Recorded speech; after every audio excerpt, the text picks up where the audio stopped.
haki mbele ya Mungu. Chadema nitakulinda mpaka kufa. Chadema nitakulinda mpaka kufa. Chadema nitakulinda mpaka kufa. Mwenyekiti, karibu uweze kuzungumza na wananchi.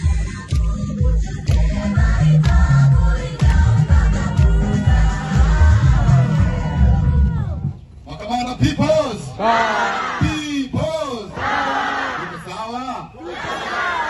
Tunazisikia sauti za wanawake. Na mimi sistaajabu.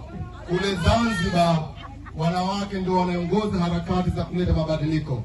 Niwapongeze wanawake wa Chinongwe.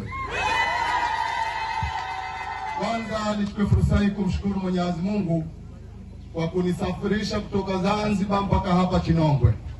Lakini nimshukuru Mwenyezi Mungu kwa kutujalia mimi na nyinyi afya njema, na tuwaombee dua wale ndugu zetu ambao wana matatizo hapa na pale. Mwenyezi Mungu awafanyie shufaa ili warudi katika majukumu yao ya kawaida.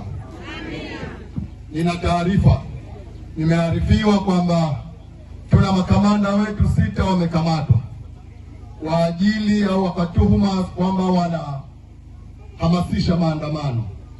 Nataka niwathibitishie wana Chinongwe na Watanzania wote kwa jumla, Chadema haiandai maandamano ya tarehe 7 mwezi wa 7 mwaka huu. Hayo sio maandamano yetu. Tuviombe vyombo vya ulinzi na usalama wachunguze. Tumewafundisha wakoni zetu wafanye kazi zao kwa weledi. Kauli zetu hazitobadilika. Hatuhusiki na wala hatufanyi maandamano tarehe 7 mwezi wa 7. Tuombe sana vijana wetu muachie ili warudi katika majukumu yao ya kukijenga chama na taifa kwa jumla. Wanachadema wote, mambo matatu ndiyo ambayo tunatakiwa sasa, ndio kipaumbele chetu. Jambo la kwanza ni kuhakikisha kwamba chama chetu kinajengwa, watu wanajiunga zaidi, ili baada ya miezi mitatu, baada ya hawa wanachama 100 na turudi hapa tukikuta wanachama 500. Mujaze nafasi zote zilizo wazi ili tuweze kuwa na chama imara, ili tuweze kuwa na vikao vya ndani, ili tuweze kuimarisha chama chetu zaidi. Jambo la pili ambalo ndio hoja yetu kwa sasa ambayo tunaisimamia ni kuhakikisha kwamba haki inatendeka kwa mwenyekiti wetu Mheshimiwa Tundu Lissu. Tunaamini na bado tutaendelea kuamini kwamba kusema no reform no election sio uhaini.